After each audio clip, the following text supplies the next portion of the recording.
aquí la sesión. Les voy a compartir el pizarrón, nada más déjenme abrir lo que trabajamos el día de agosto. Okay, ¿dónde está?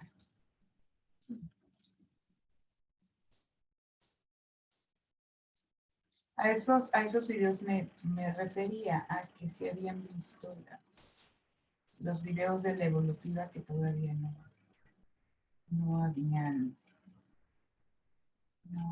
visto.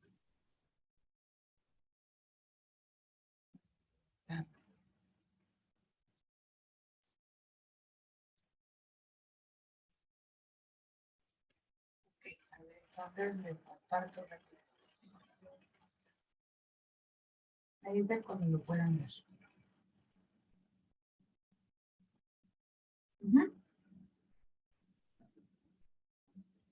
¿Sí?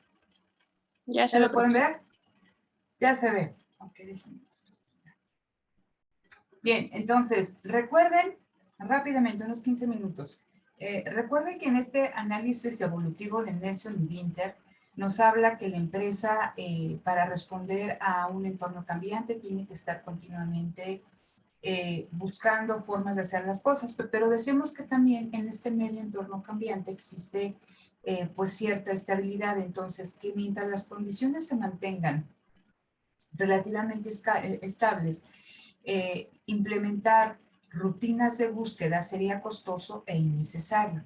Pero cuando en el medio ambiente se están dando cambios, ya sean legales, regulatorios, productivos, tecnológicos, ¿no? En cuestión de dotaciones de factores productivos, cambios en los gustos y preferencias, ¿no? Problemas de oferta en cualquier cosa. Entonces, la empresa tenía que empezar a implementar ciertas rutinas de búsqueda en las cuales evaluara, ¿no?, la forma en que actualmente estaba haciendo las cosas y en función de esa evaluación se decidiera si se tenía que modificar de manera radical, de una manera mínima o bien prácticamente cambiar esa forma en que se estaban haciendo las cosas. Entonces, eso implicaba estas rutinas de búsqueda, ¿no? Entonces, empiezas a buscar, identificas qué te puede servir y la implementas. Si te sirve, ¿no? Si se presenta nuevamente esa situación, lo vuelves a utilizar y ese conocimiento se puede convertir en una rutina. Entonces, al final, recuerden que es un proceso de búsqueda y selección. En un medio ambiente cambiante, la empresa busca, ¿no? Implementa y si eso sirve, lo sigue continuando, va modificando y entonces si ese conocimiento le sirve para enfrentar una situación repetitiva, ¿no? Lo va interiorizando y se convierte en una rutina, ¿no? Entonces, aquí nos dicen que en esta cuestión de que la evolución de la empresa se fundamenta en la innovación, en el cambio, ¿no? Entonces, al final, lo platicábamos el día de ayer, cualquier proceso de investigación y desarrollo es incierto, porque no sabes a dónde te va a llevar, si vas a alcanzar los resultados requeridos, si te va a tomar más tiempo del que tú pensabas, ¿no? Entonces, pero el avance tecnológico no solamente es benéfico para la empresa, sino para la economía en general, porque la empresa que llega, ¿no? La empresa que logra alcanzar mediante el avance tecnológico sus objetivos, las metas que se plantea, esa empresa es la primera y obtiene ganancias de monopolio. Entonces,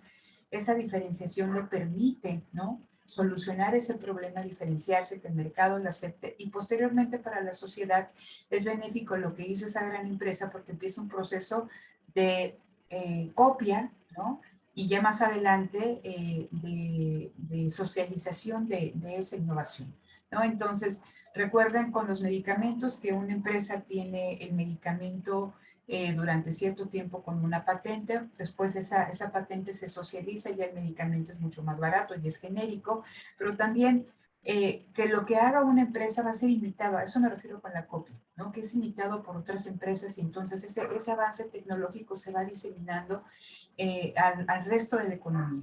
Aunque aquí hay una cuestión importante y platicábamos también en días pasados. Todo esto depende también, chicos, de la capacidad de apropiarse de esa información y no solamente tener acceso a la información, sino tener la capacidad de poder hacer uso de ella, ¿no? Porque decíamos, yo puedo tener el mejor manual de microeconomía o el mejor manual de macroeconomía, pero si no tengo los conocimientos que me permitan sacarle el máximo provecho a esa información, pues es como si no la tuviera, ¿no? Entonces, en esta cuestión de la diseminación de este avance tecnológico, pues las empresas que tengan un conocimiento cercano al mismo, pues van a ser las que se pueden beneficiar, ¿no? De este conocimiento. Entonces, vemos aquí una cosa, ¿no? Ya platicábamos ayer que no es la máxima ganancia, ¿no? Sino que es una ganancia satisfactoria, una rentabilidad satisfactoria, una rentabilidad que le permita crecer, mantenerse, evolucionar. Y por eso nos dicen, la empresa no es una función de maximización estática. Decíamos aquí que en esta cuestión la empresa siempre quiere alcanzar el óptimo. Y entonces, si ustedes recuerdan, en un mercado perfectamente competitivo, el equilibrio es el óptimo paretiano. Pero estamos hablando, y recuerden que esta es una postura que está muy vinculada con cuestiones de información, que el individuo es racional. Entonces, bueno, busca ser racional, pero tiene una racionalidad limitada. Entonces, al final, esta racionalidad limitada puede hacer que las decisiones que se tomen, la asignación de factores productivos, no sean las más eficientes. Luego, entonces, en este sentido, como se va avanzando, dice, la racionalidad limitada es un obstáculo para la optimización, ¿no? Entonces, no se puede optimizar, se puede llegar a un subóptimo, ¿no? Pero es importante que identifiquen estas cosas. Ahora, una de las preguntas en sus cuestionarios decía que a qué son análogas las rutinas. Entonces, las rutinas son análogas, o sea, tengo una empresa y tengo un individuo. Entonces, la empresa tiene rutinas, el individuo tiene habilidades, ¿no? Y esas habilidades son fruto de la repetición de una actividad muchas veces. Entonces, dice aquí, el comportamiento de una organización es reducible al comportamiento de los individuos que la integran, micro, macro. Esto es interesante porque nos habla al final, tanto en esta visión como en la anterior de Penrose, que la empresa no solamente podemos decir que AstraZeneca o Bayer es importante por todos los recursos tecnológicos, patentes, maquinaria, edificios alrededor del mundo, sino que también la hacen diferente y han contribuido a ser la organización que es actualmente, los individuos que actualmente trabajan o que han trabajado en la empresa, ¿no? Entonces, el comportamiento de una organización, dicen estos autores, es reducible también al comportamiento de los individuos. Dice, pero empresas e individuos son organizaciones complejas que eligen entre un conflicto de opciones.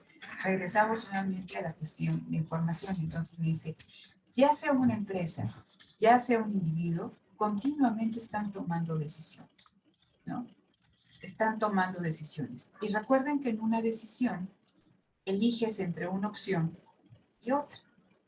Y la elección te lleva tiempo, porque bajo esta lógica, y por eso decíamos que se busca optimizar, pero la racionalidad limitada no te permite optimizar, ¿no? Entonces estamos con esta cuestión de los subóptimos. Pues puede ser que tú eh, quieras obtener el mejor resultado, pero tu racionalidad limitada pues hace que quizá lo que estás haciendo no sea lo más adecuado. Entonces dice aquí, empresas e individuos son organizaciones complejas que eligen entre un conjunto de opciones. ¿Cuál es el papel de las rutinas? Ayudar, ¿no?, a las empresas a elegir de una manera más eficiente entre un conjunto de opciones. Decíamos ayer o leíamos un parrafito que decía, la empresa no elige entre un conjunto ilimitado, ¿no? Porque ante la resolución de un problema, la empresa puede tener 3 vías para hacerlo de acuerdo al conocimiento que ha generado a lo largo de toda su vida o bien al conocimiento en el cual se ha especializado. Entonces, la empresa no tiene también rutinas, o sea, infinitas, ¿no? Tiene un conjunto de rutinas y en función de esas rutinas elige, ¿no?, cuál le puede ayudar para resolver una determinada situación. Entonces, aquí el problema se basa en elegir o repetir un comportamiento que te permite eficientar esa toma de decisiones, ¿sale? Entonces dice, las habilidades son a los individuos lo que las rutinas organizacionales son a las empresas. Las rutinas son más importantes como característica del comportamiento organizacional que las habilidades como característica del comportamiento individual. Entonces, ¿qué voy a entender por habilidad?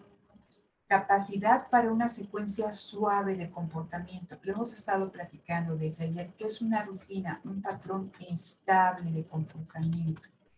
¿Sí? Entonces, hay un objetivo. Busco entre las diferentes opciones que tengo, entre las diferentes rutinas que tengo, o como individuo, entre las diferentes habilidades que tengo, aquella que me sirva para enfrentar ese contexto. Entonces vamos a leer completo este párrafo de habilidad. Dice, capacidad para una secuencia suave de comportamiento, coordinado, que es efectivo, ¿no? Corrientemente con relación a sus objetivos. Es decir, que si yo lo hago, obtengo el resultado deseado. Platicamos ayer con los animalitos, ¿no? Entonces un perro te pega, o un gato te pega entre ahí en las piernas, ¿no? En los pies, o te ve de cierta forma y lo repite continuamente porque sabe que si hace eso va a tener un comportamiento ya dado de tu parte. Entonces es efectivo corrientemente con lo que quieren alcanzar, dado un contexto. Entonces, dado un contexto determinado que la empresa enfrenta, ¿no? Esa situación, ve qué tipo de rutinas tiene o sea, qué tipo de conocimiento le permite solventar esa información y la implementa porque ya sabe que de manera corriente, de manera normal, es efectivo para alcanzar aquello que está buscando. Entonces dice, es una secuencia de pasos que funcionan como una unidad y su ejecución es automática. Cuando me dicen secuencia suave, es que primero hago A, B, C, D, E y obtengo este resultado. Y prácticamente, ¿no? Como es un conocimiento que si esa situación se repite y se repite y se repite, ese conocimiento, esa habilidad, en el caso de los individuos o de las rutinas en las empresas, la ejecución es automática. ¿Sale? Entonces dice, involucra un conocimiento tácito. ¿Sí? Dice, aunque lo tácito de una habilidad es cuestión de grado, el mismo conocimiento puede ser más tácito para una persona que para otra. Entonces, decíamos también en los ejemplos que hemos puesto, que hay personas, estás en una clase de idiomas, de inglés o de francés, pero hay personas que tienen una habilidad mucho mayor para aprender idiomas, o en el caso del francés, para el acento, ¿no? O sea, que es muy cultural. Puede ser que una persona hasta físicamente su garganta le permita, por X o Y razón, tener esa habilidad para, para para ese idioma en específico, ¿no? Pero cuando estamos hablando de un conocimiento tácito, dado que las cosas se repiten automáticamente, les digo, y esto es importante, todo esto es conocimiento, y el conocimiento es costoso de codificar. Entonces, si esto es muy costoso, la empresa, y de ahí depende mucho que se apropie la empresa del conocimiento. Si el conocimiento no se formaliza, no se codifica, ese conocimiento a la larga se pierde. Por eso dice aquí, muchas veces el costo es tan alto que el conocimiento se mantiene sin codificar. El riesgo es que, ¿no? Eso se pierde y la empresa no se puede apropiar de ese valor que ella misma está ayudando a crear a través de las condiciones organizacionales, materiales, de procesamiento de información que puede tener internamente. ¿Vale? Entonces, ¿cuál es qué es lo benéfico de estas habilidades individuales o en el caso de la empresa de las rutinas? Que suprimen las elecciones, ¿no? Entonces, hemos dicho, si se presenta esta situación, ¿qué hago? No estás pensando, hago A, B, C, D, no, a ver, hago A, ¿no? Entonces, ese comportamiento ha resultado efectivo, lo vuelves a implementar. Entonces, dice aquí, la repetición permite al individuo aprovechar y acrecentar la habilidad en cuestión. Entonces, lo platicábamos desde ayer con este ejemplo, ¿no? Cuando te pones ahí a hacer una actividad rutinaria, repetitiva, te haces sumamente hábil, porque empiezas a buscar formas de eficientar, ¿no? Aquello que estás haciendo, ¿sí? Entonces, finalmente, nuestro conocimiento, las habilidades que tenemos como individuos, son responsables de nuestro desempeño individual. Y lo mismo en el caso de la empresa. El conocimiento organizacional, que aquí dice la memoria organizacional, las rutinas que tiene la empresa también van a gobernar su desempeño. Y aquí es una parte importante en la que nos hablan del papel del empresario. Recuerden que con Penrose el empresario tenía que ser un líder, una persona que prácticamente que predicara con el ejemplo, que fuera proclive al riesgo, que tuviera esa hambre de ganar, de estar buscando oportunidades, que se lanzara a buscar fuentes de financiamiento, nuevas formas de hacer las cosas, ¿no? Y que tenía que tener no solamente esa entraña, ¿no? De ser empresario a los Schumpeter, sino que también tenía que ser una persona con la experiencia necesaria para poder pedir aquello, o sea, saber hacer y saber pedir. Y esto mismo lo retoman aquí en esta visión de Nelson y Winter, que dicen aquí, es distinto saber hacer X que saber cómo obtener X. ¿Sí? Dice, un planeador efectivo puede obtener muchas cosas sin saber hacerlas personalmente. Dice, planear y resolver problemas son también habilidades en sí mismas. Puede que tengamos una persona que es experta haciendo una actividad, pero que no sabe cómo pedir que los demás hagan esa actividad. Esa también en sí misma dice que es una habilidad. Y aquí está el papel del empresario, de este administrador. Entonces, es muy necesario dentro de la empresa que haya alguien que planee y que resuelva problemas, que sepa pedir, o sea, las cosas, que sepa qué quiere, que sepa pedir eso que quiere.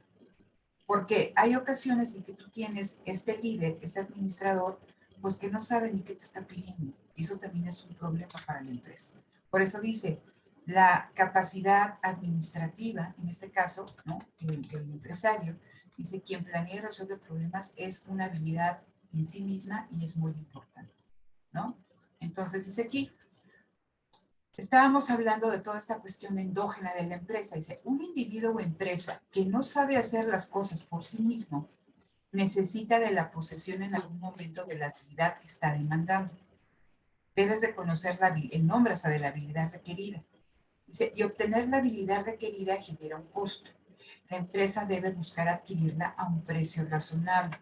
¿Por qué? Porque aquí nos dicen, entonces, un beneficio satisfactorio, pero también implica esta cuestión de la minimización de los costos. Entonces, ¿qué pasa en términos de conocimiento? Lo platicábamos ayer. La empresa a lo largo de esta senda tecnológica se va especializando en cierto tipo de conocimiento. Ante un contexto particular, la empresa tiene que resolver un problema. La empresa siempre está resolviendo problemas. La empresa, ¿no? Voltea a ver, abre la bolsa de Sport Bill, voltea a ver qué rutinas, qué conocimiento tiene. Y si ese conocimiento que necesita para enfrentar esa situación no lo posee, tiene que, ¿no? Poder, o sea, tiene que tener la capacidad de identificar qué conocimiento necesita en específico y la forma en que lo puede obtener. Por eso platicábamos que si una empresa requiere cierto conocimiento en un momento determinado, voltea afuera y ve dónde lo puede obtener. Y platicábamos de esta cuestión del joint venture, platicábamos también de esa cuestión de la fusión o la adquisición, cuando la empresa, cuando tú compras a una empresa, no es que estés comprando los fierros de la empresa, estás comprando el conocimiento que tiene la empresa, estás comprando las rutinas de la empresa, estás accediendo a sus activos físicos, pero también humanos, estás accediendo a su capacidad directiva. Entonces, eso es muy importante para la empresa. ¿Sale? Entonces, ¿es una cuestión endógena? Sí, pero también, ¿no? La empresa en un determinado momento, si no cuenta con ese conocimiento, busca en ese medio ambiente, ¿no? Dónde lo puede obtener, ¿no? Entonces, aquí la cuestión es que a veces ese conocimiento es tan específico que volvemos a lo que decía en su momento Williamson. No es lo mismo encontrar clavos del número 2 a encontrar un clavo con cierto grosor, con cierto diámetro, hecho de cierto material, con un determinado dureza en cierta parte del cuerpo del clavo, ¿no? Entonces, estamos hablando que en ocasiones son habilidades o conocimientos sumamente específicos, ¿sí? Entonces, eso también es complicado para cuando tú te tienes que hacer de una habilidad. Ya para cerrar esta parte de la habilidad, dice, para construir una habilidad, dice, es necesario desarrollar una estructura que describa apropiadamente la secuencia repetida de un evento en un contexto particular. Solo ello permite la creación de un conocimiento. ¿Sí? Entonces, La construcción de habilidades requiere de la repetición en un contexto particular. Entonces, cuando estamos hablando también de las rutinas organizacionales, y decíamos, las rutinas son las habilidades de la organización, dice, la empresa tiene un repertorio de rutinas. Dice, es un conjunto de habilidades que cada miembro puede ejecutar en un medio ambiente apropiado. ¿Qué es este medio ambiente apropiado? Ante una determinada situación, tú buscas dentro de tu repertorio de rutinas cuál de estas opciones es la más acorde al contexto que se está viviendo. Dice aquí, la determinación de qué habilidades ejecutar y cuándo realizarlas depende de la habilidad para interpretar mensajes de otros miembros y del medio ambiente. Entonces volvemos con los problemas de racionalidad limitada. ¿Sí? Vean, en este diagrama, en el diagrama 2, dice, ese es el medio ambiente, donde está la empresa. La empresa, ¿no? O en este caso el administrador, el empresario, recibe mensajes del medio ambiente, o sea, está este medio ambiente. Pero el individuo puede, ¿no? Identificar, dada su racionalidad limitada, ¿no? Su capacidad cognitiva también limitada, puede interpretar ese medio ambiente de forma errónea o puede captar solo una parte de lo que le está diciendo este medio ambiente. Entonces, interpretas. Entonces, cada individuo puede, o sea, quiere hacerlo mejor, pues, pero esta capacidad cognitiva limitada, pues, tiene problemas. Entonces, interpreta qué es lo que le está diciendo el medio ambiente. Dice, invoca rutinas organizacionales. Entonces, yo puedo interpretar que el medio ambiente es una amenaza, o sea, hay una amenaza en cierta área, ¿no? Crucial para la empresa, ¿no? Yo con lo que tengo, con mi conocimiento, con la experiencia, yo lo detecto como una amenaza y entonces veo dentro de mi repertorio qué puedo hacer para enfrentar esa amenaza. Otra persona, ante ese mismo medio ambiente, puede identificar que eso no es una amenaza, sino es una oportunidad para implementar ciertas cuestiones o que es una oportunidad para crecer. Entonces, ¿no? Dada esta interpretación muy particular, por eso decimos, son problemas de información en esta visión, toman estos mensajes externos, ¿no? Los interpretan y dan una respuesta. Por eso dice aquí, generación de mensajes internos y para el exterior. Entonces ven, si esa respuesta en relación a ese medio ambiente de cómo se está interpretando, resuelve lo que ellos identifican, en el sentido de que puede ser de que alguien lo ve como una amenaza y alguien lo ve como una oportunidad, ejecutan ciertos comportamientos y puede ser que a uno le funcione y otro no. Entonces alguien interpretó mal ese medio ambiente, tiene que recapitular. Entonces, eso es lo que hace la empresa. Toma, ¿no? Este medio ambiente, ese mensaje que le da el medio ambiente, pero tenemos el problema de la racionalidad limitada, que puede hacer que llegues a una interpretación errónea de lo que está pasando, ¿no? Que el comportamiento que tú estés ejecutando, pues no te va a ayudar a ver las cosas como son. Entonces, imaginen esta cuestión de la ruptura de la cadena de los suministros. Puede ser que algunas empresas, cuando se empezó a presentar esto, dijeran, oye, ¿sabes qué? Pues hay que ver de qué manera nos hacemos insumos, al menos para 2, 3 meses, en previsión de que las cosas se pongan mal y que hayan implementado ciertos comportamientos para ver con qué proveedores podías hacerte de ciertos insumos importantes. Puede ser que otra empresa haya dicho, no, pues es que esto es coyuntural y se va a arreglar. Entonces, no actúas en consecuencia o sigues actuando igual. Después de cierto tiempo, se ve quién supo interpretar bien el medio ambiente y quién no. Y entonces, pues tienes que actuar en consecuencia. No sé si me explico en esta cuestión. Al final es una cuestión de cómo interpretan estos individuos, ¿no? Lo que está sucediendo en el medio ambiente y qué respuesta das, ¿no? En esta cuestión de tu repertorio, ¿no? De comportamientos, de habilidades, de enfrentar ciertas situaciones que estás haciendo. Entonces, generalmente, y les digo, esta es una resolución de problemas continua. Las empresas que vemos actualmente es que a lo largo del tiempo han enfrentado estas situaciones y que han sabido interpretarlas. Y que si no las ha servido interpretar en un determinado momento, han corregido tal cual que están aquí, ¿no? Entonces, eso es importante. Entonces, cuando estamos hablando de esta cuestión, chicos, del repertorio, ¿no? Un repertorio es como los cantantes, ¿no? Tienen su repertorio que entonces ante tal cosa, una canción de amor, pues tengo 2, 3, 4, 5. Una canción de tal tengo 3, 4, 5. No tienes un repertorio, no te sabes todas las canciones que dicen ahí del mundo mundial, ¿no? No tienes un repertorio ilimitado. Entonces, ante cierto contexto, ante cierto público, ante ciertas situaciones, sabes qué canción te va a funcionar. Es un ejemplo muy bizarro, ¿no? Entonces, en el caso de la empresa también tiene un repertorio de rutinas, de estas habilidades, de este conocimiento codificado o no codificado que tiene la organización. Entonces, dice, la memoria organizacional, dice, el conocimiento en las empresas se encuentra en sus estructuras y en sus rutinas, tanto codificadas como no codificadas. Entonces, ya vimos qué son las rutinas, la habilidad. Dice, las rutinas se siguen internamente y en las operaciones de mercado y constituyen su memoria organizacional, definen su capacidad operativa. ¿Por qué? ¿No? A ver, ¿quién me dice por qué? Más allá de que yo lo explique. ¿Quién explica este párrafo? Dice, las rutinas se siguen internamente en las operaciones de mercado y constituyen su memoria organizacional. Definen su capacidad operativa.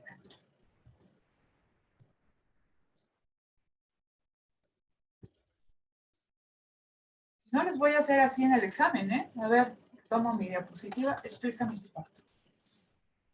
Entonces, vayan, se preparan. ¿Qué significa eso?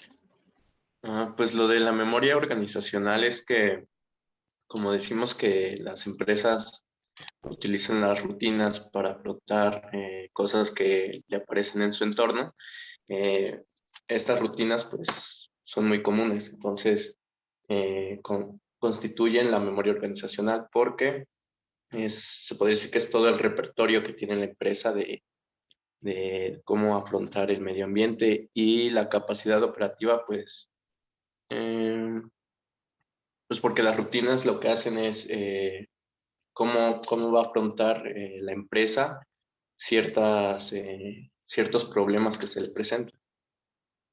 Entonces, es así como va a operar. Sí. Gracias, Eduardo. La capacidad operativa es la capacidad que tiene la empresa para afrontar una situación. Entonces, decíamos, ante un determinado contexto, ante un determinado, ante una determinada situación que se presente en este ambiente de mercado, la empresa, ¿no? O sea, enfrenta un problema, una situación. Entonces, la empresa acude a su repertorio, ¿no?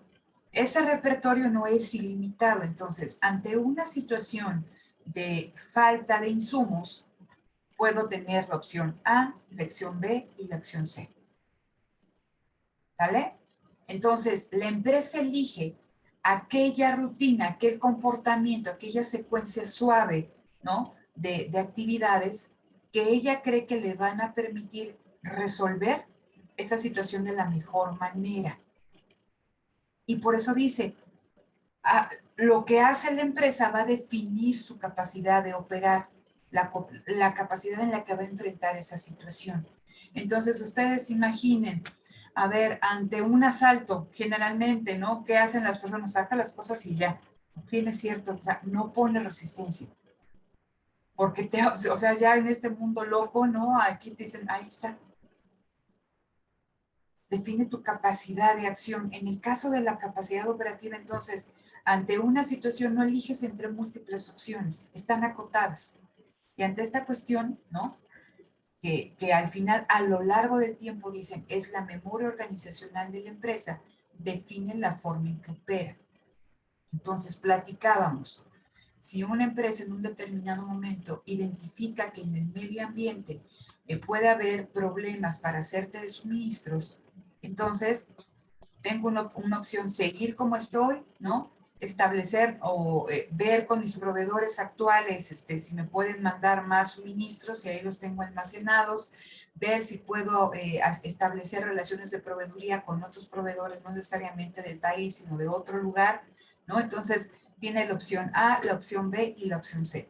Y dependiendo de lo que siga, ¿no? La opción que elija es la forma en que va a operar la empresa. Por eso dice, la gerencia no opta entre infinitas opciones, sino que establece su estrategia sobre lo que ya está haciendo. ¿Sí? Entonces, eso define la capacidad en que opera la empresa. Pero hay una cuestión que platicábamos el día de ayer, casi al final de la clase.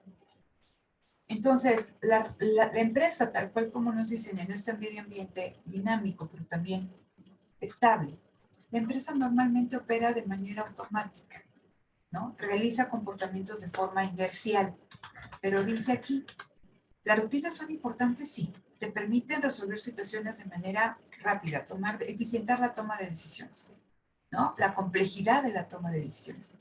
Pero, dice, repetir una actividad de forma tan rutinaria, tan automática, tan inercial, se moldea de tal manera a las personas y a las organizaciones, dice que las empresas se pueden hacer rígidas al cambio, porque ya hacen las cosas de tal forma que hacerlo distinto es muy complicado, ¿no? Y por eso le decía, hagan que sus abuelitos, que sus papás, que ustedes mismos dejen de hacer una actividad que ya han hecho años, es bien complicado. El cambio es complicado.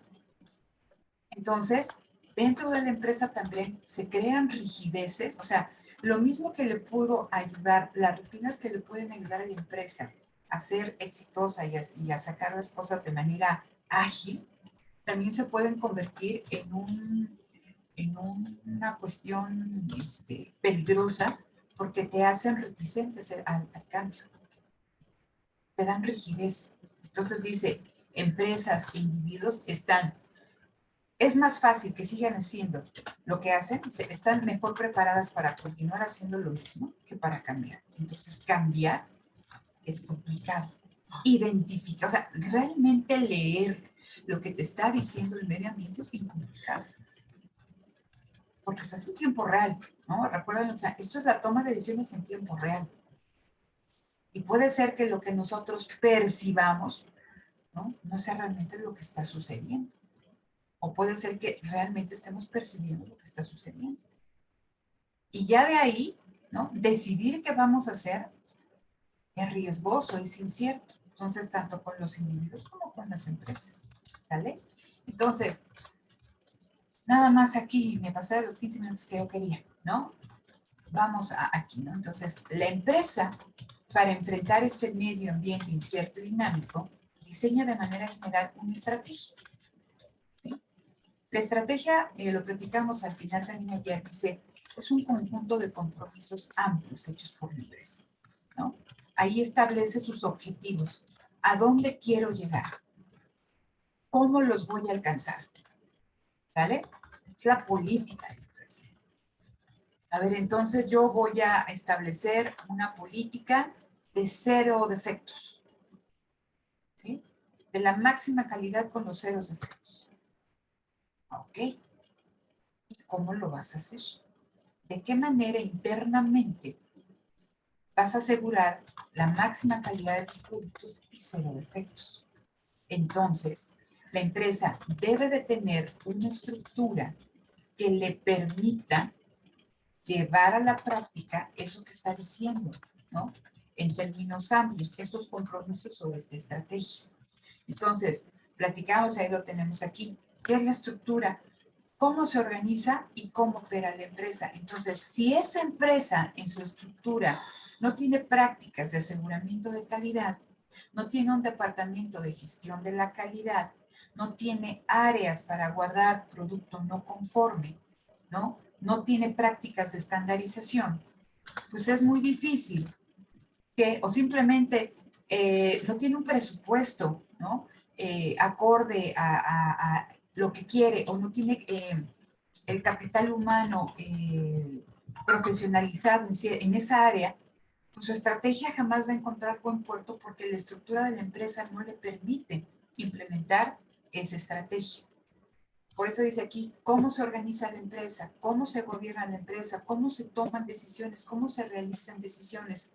Si la estructura no es acorde con la estrategia de la empresa, lo que quiere la empresa no se va a alcanzar. ¿Sí? Entonces, estos 3 conceptos son bien importantes. Estrategia, estructura, y nos dicen aquí, a lo largo del tiempo, la empresa va construyendo capacidades fundamentales. ¿Qué es la capacidad fundamental? ¿No? Aquella cosa que la empresa sabe hacer bien. Dice, la estructura y la estrategia buscan y moldean las capacidades. Las capacidades, ¿no? También determinan a la estructura y a la estrategia. Dice, para que el funcionamiento de la empresa sea efectivo, estrategia, estructura y capacidades deben ser coherentes. Entonces, la estrategia, ¿no? Los objetivos que tiene la empresa y la forma en que planea hacerlo, tienen que ser coherentes con la forma en que opera la empresa, cómo se toman las decisiones de la empresa, cómo te haces del capital físico, humano, tecnológico que necesitas, y también cómo aprovechas aquello que sabes hacer bien. ¿Sí? Eso es bien importante. La empresa va construyendo sus capacidades fundamentales. Entonces, ustedes ven a Bayer y ven a AstraZeneca. Bayer, pues a lo largo del tiempo, se ha hecho de este conocimiento, tiene capacidades que lo han hecho entrar en esta zona de la agroindustria, lo que la otra empresa no. Eso es lo que sabe hacer bien. Es el core de la empresa, es el corazón de la empresa. Entonces, cuando una empresa se plantea ciertos objetivos, tiene que haber, ¿no? Esta coherencia entre aprovechar aquello que la empresa sabe hacer bien, ese conocimiento que lo hace distinto a todos los demás, la estructura, ¿no? ¿Cómo voy a implementar internamente, productivamente, administrativamente, logísticamente, ¿no? Esta estrategia para lograr ciertos objetivos. Si esto no es coherente, si estrategia, capacidades y estructura no convergen, ¿no? Los resultados que va a tener la empresa para enfrentar al medio ambiente van a ser fallidos, ¿no? Entonces dice aquí, es más difícil cambiar la estructura de la empresa que su estrategia, ¿sí? Es más difícil cambiar cómo haces normalmente las cosas que cambiar lo que tú quieres. A ver, entonces yo quiero alcanzar ese objetivo y esta es mi estrategia, ¿ok? Pero es más difícil, o sea, esa estrategia implica que tienes que cambiar la forma en que normalmente haces las cosas. Eso es difícil. Y cuando nos hablan de la maleabilidad, maleable es que lo puedes modificar, ¿sí? Entonces dicen estrategia, estructura, tú lo puedes, hasta las capacidades fundamentales se pueden modificar, ¿no? Pero, dice, grandes cambios en la estructura, que es el funcionamiento de la empresa, cómo opera la empresa, y en hacerte de capacidades que te permitan enfrentar el medio ambiente es costoso, ¿sí? Finalmente, lo que le da fortaleza a la empresa, lo que le da estabilidad es la estructura y sus capacidades fundamentales. Entonces, bueno, esto ya platicamos ayer de la evolución, de la innovación y bueno, todo esto ya lo platicamos, ¿no? La competencia, dice aquí, incentiva a explorar nuevas formas de hacer las cosas. El límite de la empresa es su capacidad de sobrevivir en un mercado. Vean, la supervivencia va a depender más que del tamaño de la empresa, de su capacidad de innovar y tomar ventaja económica de la innovación a través del ajuste de sus rutinas a los cambios del entorno. Esto es interesante porque, fíjense, la empresa busca sobrevivir, pero de acuerdo a esta postura y a la de Perros, nos dicen que el tamaño de la empresa, si bien es importante, no es fundamental, porque dice, más que del tamaño de la empresa, su capacidad de supervivencia depende de su capacidad de innovar y de tomar ventaja económica de la innovación, pero es lo que discutíamos ayer. Esto no es verdad, porque la empresa micro, la empresa pequeña, no tiene la misma capacidad de innovación que la gran empresa. No es lo mismo que digamos cómo va a innovar la tortillería de la esquina que cómo va a innovar Maseca, hablando ahí en tamaño de la empresa. Y también el tamaño de la empresa, ¿sí?, va a influir en la toma de ventaja económica de la innovación. Entonces, si ustedes van a innovar en algo, lo primero que tienen que hacer es proteger esa innovación para hacerse de esos ingresos de monopolio en un determinado momento. Imagínense una microempresa innovando, pero el dueño de la microempresa ni la primaria terminó. ¿A dónde va a ir para proteger esa innovación? ¿cómo va a apropiarse de ese conocimiento? Entonces, digo, esto hay que tomarlo con sus debidas, consideraciones, ¿no? Claro que la supervivencia depende del tamaño de la empresa.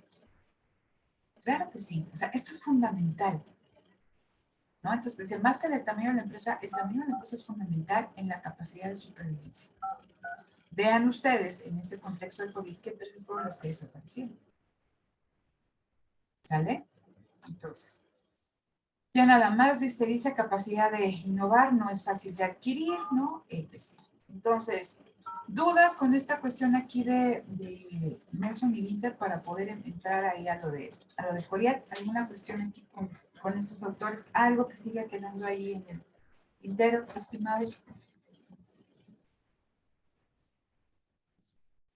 ¿No? Luego se acuerdan de mí en el examen, ¿eh? Yo pregunté. Entonces, a ver. Vamos a pasar a Corea. Y aquí igual esto nos sirve. ¿Están viendo ya la de Corea o me regreso y Sí, la vuelvo vemos ya. ya la ven? Ya Ok, se ve. este es Benjamín Corea, ¿no? Entonces, les decía que él tiene, bueno, él ha trabajado últimamente, este, tiene un enfoque regulacionista interesante, ¿no? Él ha hecho análisis muy importantes acerca de cómo han cambiado a lo largo del tiempo eh, los modelos productivos de las empresas, ¿no? Sus prácticas productivas. Entonces, les decía que tiene varios documentos, varios libros, pero hay tres que son fundamentales, ¿no? Es el taller y el cronómetro, el taller y el robot, y este que se llama Pensar al revés. Entonces, en este libro de Pensar al revés, lo que él inicia o lo que quiere hacer es una discusión, un comparativo entre dos métodos de producción que se van a implementar en una misma industria, en la industria automotriz, que es el caso del método productivo fordista, cuando hablamos del método productivo fordista, no es lo mismo que el modelo productivo fordista.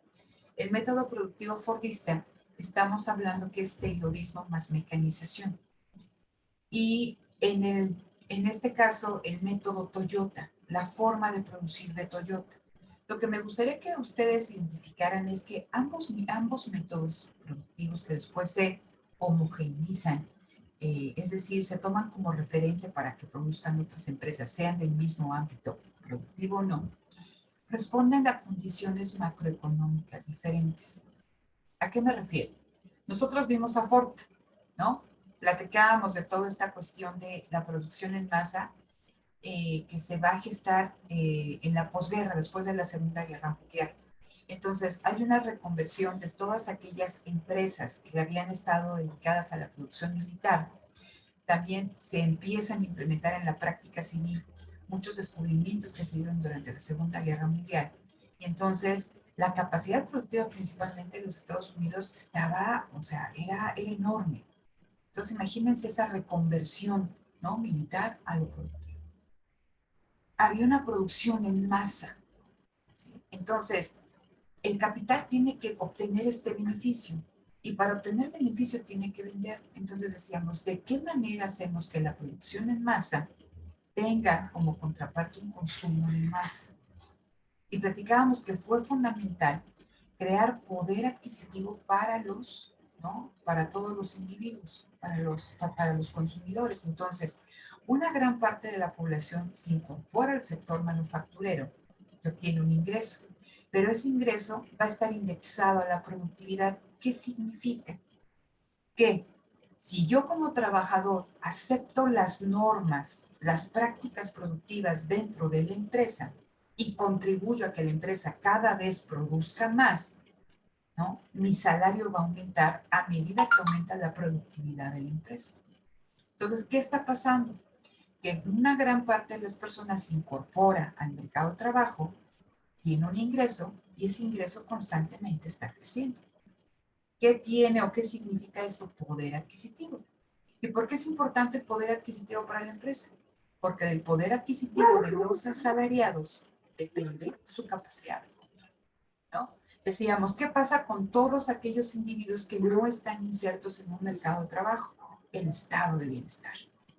Entonces, el estado de bienestar, a través de esta cobertura de salud, ¿no? A través de que el Estado también se hace el mismo empleador, inversor, y empieza también con esa cuestión de seguros de desempleo, permite que personas que están alejadas de un mercado laboral puedan consumir.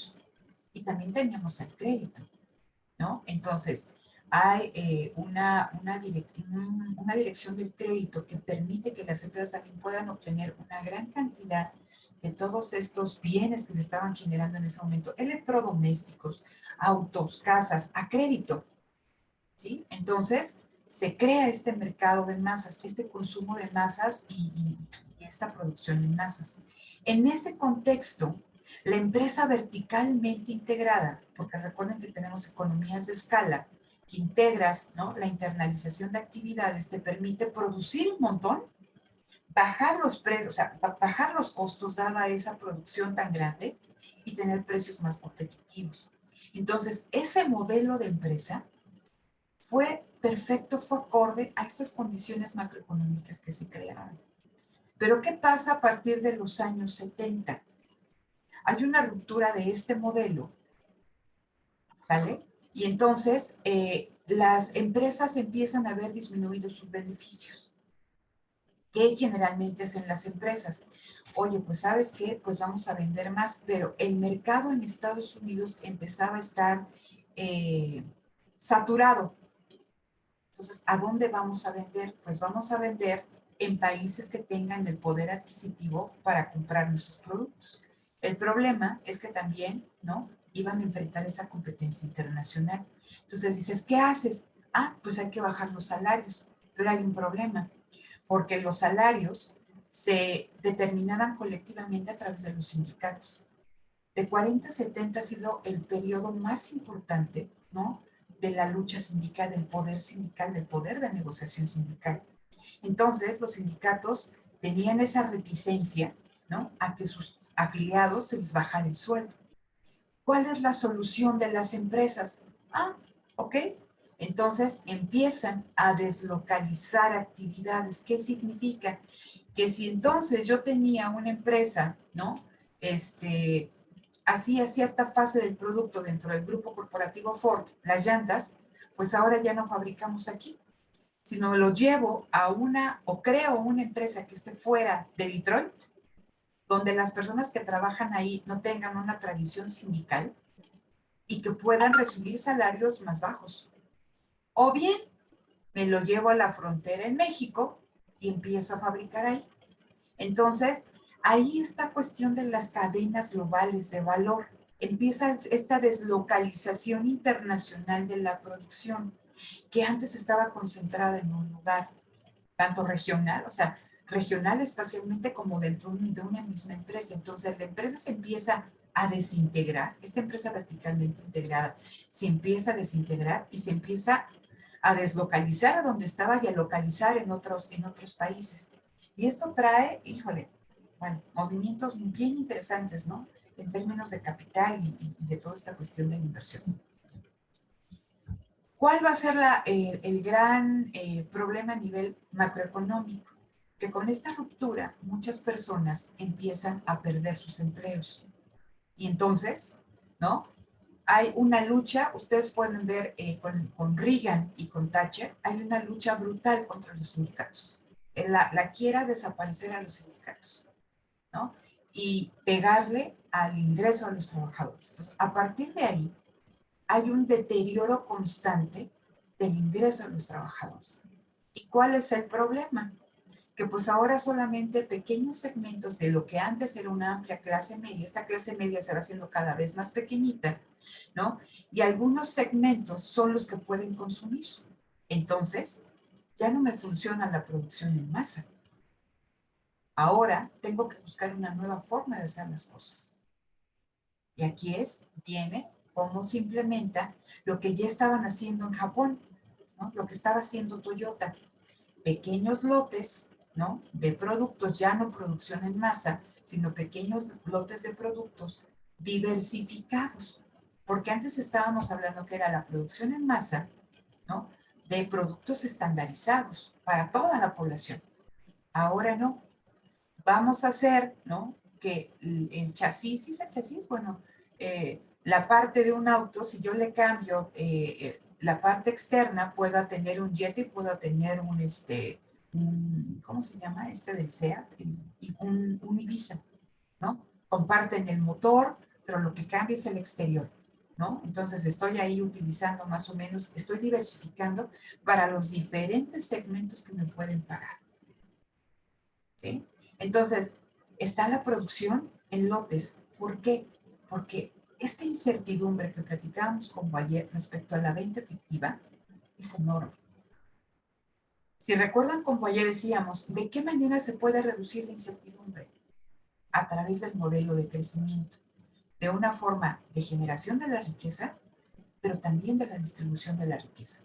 Entre mejor distribuida esté la riqueza, la empresa puede tener mayor certeza de que su producto va a encontrar a alguien que lo quiera comprar. Aquí el problema es que, como hay una distribución de la riqueza tan inequitativa, la empresa, esta incertidumbre respecto a la venta efectiva se hace cada vez más patente. Entonces la empresa ya no se anima a invertir, ¿no? De esa manera, para una producción en masa, ¿no? Invertimos en que producimos, pero lotes pequeños, ¿no? Y diversificados. Entonces, cuando ustedes vean toda esta cuestión de redes y vean esta cuestión de las cadenas globales de valor como la panacea, que nos hablan y que insertarnos y que los clústeres y que todo lo bonito de la economía espacial, hay un contexto macroeconómico bien importante. Hay una destrucción de compromisos políticos, hay un deterioro, ¿no? De las condiciones de vida de los asalariados, hay una destrucción de las clases medias que hacen que ahora se requiera de otro tipo de empresa. Entonces, la empresa se mueve en este medio ambiente. Y por eso es bien importante que cuando ustedes ven redes y cuando ven aquí toda esta cuestión de los clústeres, ¿no? Esos clústeres surgieron por algo, ¿no? Y hay una explicación macroeconómica, hay una explicación política, financiera, ¿no? Detrás, o sea, están las ganancias a las grandes empresas, pero es bien importante que no vean cada una de sus clases ajenas a todo este contexto histórico, macroeconómico, etc., ¿no? Entonces, cuando vemos a este libro de Pensar al revés de Cami Coria, dice que va a poner en discusión dos métodos de producción. El fordista, que es taylorismo y mecanización, versus el japonés. ¿Por qué es bien interesante este documento? Porque si ustedes recuerdan, desde el inicio de la OEA nos decían, vamos a ver qué pasa dentro de la empresa, porque normalmente se ve como una función de producción. No sabemos qué ocurre dentro de la empresa. No se le da un papel importante al empresario. Ah, entonces vamos con Coase, ¿no? Y con Coase nos habla del concepto de costo de transacción, pero seguimos en el ámbito del intercambio. Vamos aquí también con Williamson, problemas de información y entonces las estructuras de gobernación, activos, especificidad de activos, etc. Vamos con producción en equipo, pero nos dicen, ¿cómo vemos la productividad? ¿No? Información. Y aún con estos últimos, los heterodoxos, que ya nos hablan de la importancia del conocimiento, son problemas de información, pero no nos dicen cómo opera la empresa. Entonces, la riqueza de aquí de Coria es que nos habla de métodos productivos y nos dice que los grandes métodos productivos que revolucionaron a la industria tuvieron su fundamento no tanto, chicos, en innovaciones tecnológicas, sino que fueron innovaciones en la forma en que se organizaba el trabajo. Eso es lo esencial que ustedes deben de entender, ¿sí? Entonces, el Fordismo como método productivo fue una innovación en la forma en que se organizaba el trabajo. El toyotismo como método productivo es una innovación en la forma en que se organiza el trabajo. Entonces, en el caso del Fordismo, aquí en el caso del Fordismo, yo tengo a este trabajador. Entonces, este trabajador ingresa a la fábrica y lo platicamos en su momento. Vamos a ver cómo se va despojando al trabajador del know-how. Entonces, cuando ingresa a la fábrica, el trabajador hace ¿no? Desde A hasta Z, ¿sí? El proceso productivo. ¿Qué pasa? Esta es una primera parte, ¿no? ¿Qué pasa con la división del trabajo? Vamos a buscar aumentar la productividad. Entonces, el trabajador ya no hace desde A hasta Z, sino hace A únicamente, ¿no? Aquí tengo dos. Pero ¿qué pasa? Todavía, dado que hace A y hay una especialización y vemos que la repetición de una actividad le genera mucha habilidad a esa persona, ese trabajador decidía cómo hacía A. Es decir, tengo un trabajador que hace A, otro que hace B, otro que hace C, otro que hace D, otro que hace E. ¿Qué pasa? ¿No? Que tenía que haber un capataz que estuviera haciendo o que estuviera vigilando, este vigilante, que estuviera viendo que esta persona, ese trabajador que hacía la fase A, la hiciera como se tenía que hacer, como la gerencia pensaba que se tenía que hacer. Entonces, ¿qué hacen? ¿Y por qué? Ya hemos platicado de esta cuestión del Taylorismo, tiempos y movimientos, la organización científica del trabajo. Empiezan los administradores a buscar la forma que ellos pensaban era la mejor forma de hacer las cosas. Por eso tenemos el One Best Way, que había una única forma de hacer las cosas. Y entonces empiezan a comparar distintas formas de organizar el trabajo para que produjera más en un tiempo determinado. Entonces, ¿no? Todo lo van sistematizando, lo van codificando y le dicen, ¿sabes qué, Chuchito Pérez? Ahora aquí tienes, ¿no? Tu instructivo de trabajo. Ya no eres libre de hacer, no, sino que ahora te dicen, a ver, no tomes 3 tabiques, sino toma 2. Y de esos 2 te vas derechito y caminas 10 pasos. Y de esos 10 pasos se los entregas al otro, ¿no? Entonces, todo estaba sistematizado, ¿no? Tiempos y movimientos para lograr el máximo resultado en términos productivos de lo que hacía este señor. Pero tenías que tener un capataz. ¿Cómo le haces para eficientar eso? Ah, pues entonces ya no necesito al capataz. Entonces aquí voy a poner a la línea de montaje. Y entonces por eso decimos, es Taylorismo, ¿no? Organización científica del trabajo más Fordismo, mecanización. Y entonces con la línea de montaje ya tengo a una persona que hace una sola cosa y que el ritmo se lo da la máquina. Ayer estaba viendo un documental de cómo se hacen las papas fritas, ¿no? Ahí luego se los cuelgo. Pero es bien interesante, se ve cómo, o sea, desde van cosechando la papa y tienen unas máquinas enormes que las van ahí quitando de basura, o sea, las van cosechando y las van limpiando y las van poniendo en un contenedor. Son unos, o sea, unas maquinarias, unos camiones con maquinaria integrada impresionantes. Ven cómo llega a la fábrica y ven cómo se va lavando, lavando, lavando, lavando y luego cómo se van pelando también y tienen a personas en estas líneas de montaje, principalmente mujeres, ¿no? Con estos audífonos así enormes porque imagino que el ruido al ser brutal y que están con un pelapapas, o sea, pero ven el ritmo de la y que están quitando y quitando, o sea, no das tiempo de descanso.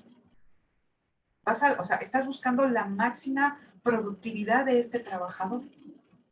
Entonces, esta cuestión que estamos viendo, esta forma de organizar el trabajo, tuvo como consecuencia incrementos de la productividad enormes, pero esto hizo o tuvo un gran costo en términos del conocimiento del trabajador. Ese trabajador ya no piensa, no tiene tiempo de pensar, simplemente ¿qué hace? Ejecuta, ejecuta, ejecuta, ejecuta una actividad de manera rutinaria, rutinaria, rutinaria, rutinaria. No tiene tiempo de pensar. Entonces, en el Fordismo se separa la planeación, el conocimiento del trabajador. ¿Dónde queda el conocimiento? En la administración. Por eso estábamos hablando toda esta cuestión de la codificación del conocimiento.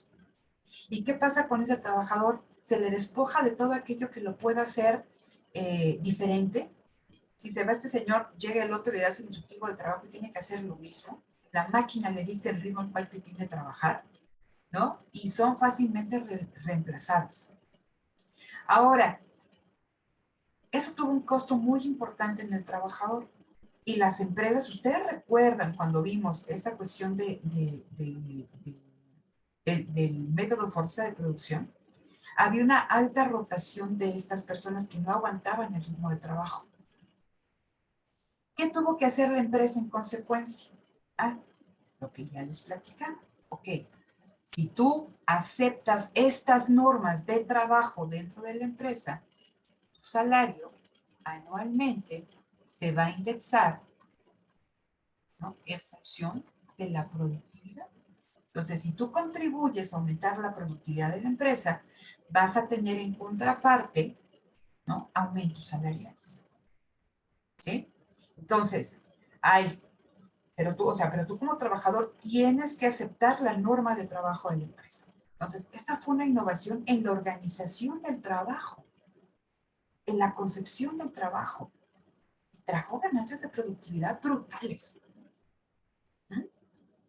Entonces, dice aquí, cualquier modificación de la organización que se traduzca en una avanzada de conceptos nuevos en uno o varios ámbitos conexos, dice que constituyen las técnicas logísticas de planificación de fabricación y la asignación de tareas en los puestos de trabajo. Entonces, estas ganancias de productividad pues, permitieron esta producción en masa. Y decíamos, para que esto sea rentable se tiene que vender. Entonces, dado esto, encontraba el consumo de masa, ¿no? Y tenemos esta etapa de estabilidad, ¿no?, en el capitalismo a nivel internacional. Entonces, decimos, esto me responde a por qué existían esas empresas verticalmente integradas. ¿Qué pasa con el método japonés? También es una forma de organizar el trabajo. Pero decíamos, este método japonés responde a otro contexto macroeconómico, responde a otra forma de distribución del ingreso, responde a otros consumidores, ¿no? Entonces se destruyen estas clases medias que se lograron con todas estas personas que ingresan, ¿no?, al sector industrial de la empresa, o sea, al sector industrial se destruye. Y entonces el método Toyota empieza, ¿no?, a implementarse a nivel mundial en distintos ámbitos, pero vamos a ver dónde surge, ¿no?, y por qué surge. Entonces, dice, el método surge en Japón en los años 50, pero, dice, no limita su transferibilidad o aplicabilidad a otros espacios socioeconómicos distintos. Esto es importante porque normalmente las empresas, los países, buscan formas de hacer las cosas que hayan probado su éxito bajo una determinada circunstancia y los buscan implementar en sus ámbitos particulares, ¿no? A eso se refiere con esta cuestión de la transferibilidad o aplicabilidad. Sin embargo, vamos a ver que la forma de operar en este método Toyota en Japón, a pesar de que hay empresas aquí, imaginen ustedes en Ford, ¿no? Hay un libro muy interesante de un autor que se llama Alain Lipietz, francés, que ve toda esta cuestión espacial, pero es muy bonita y no tiene nada que ver con las cuestiones ortodoxas que luego se revisan. Entonces él dice, si nosotros vemos cómo opera la planta de Ford en Hermosillo, Sonora, es una planta súper automatizada, ¿no? Ustedes ven ahí que dice 0 defectos y mejora continua. Entonces dicen, no, pues está siguiendo aquí el toyotismo en pleno. Dice, y nada que ver.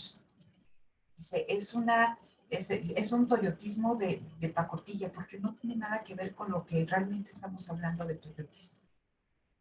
¿Por qué? Porque tiene que ver con la visión de cómo se ve al trabajador. Entonces, en el toyotismo se va a recuperar toda esta cuestión de lo que le puede dar el trabajador a la empresa, la capacidad de innovación del trabajador.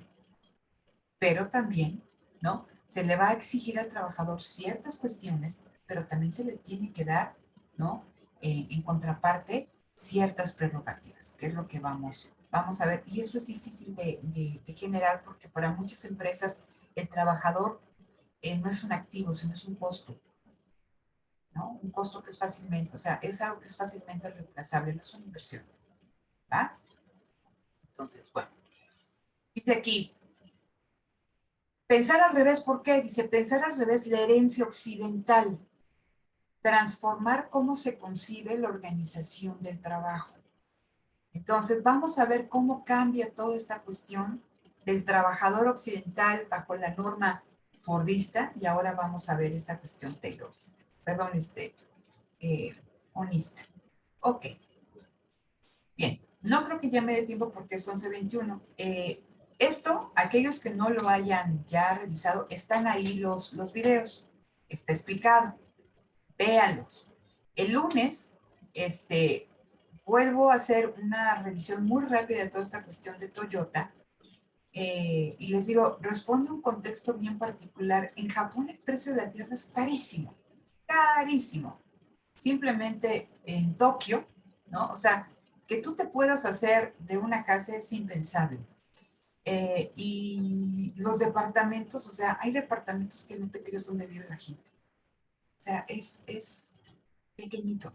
Es muy, muy, muy caro. ¿Dónde puedes tener acceso a una casa? Pues en las periferias, porque ahí en Tokio es muy cara la tierra. Entonces, en Japón en sí la tierra es cara. Y es un lugar también que tiene recursos productivos escasos. Y eso también explica por qué esta empresa hizo las cosas de la forma en que lo hizo, porque está restringida a un contexto particular. Entonces, hasta aquí le dejo aquí de compartir.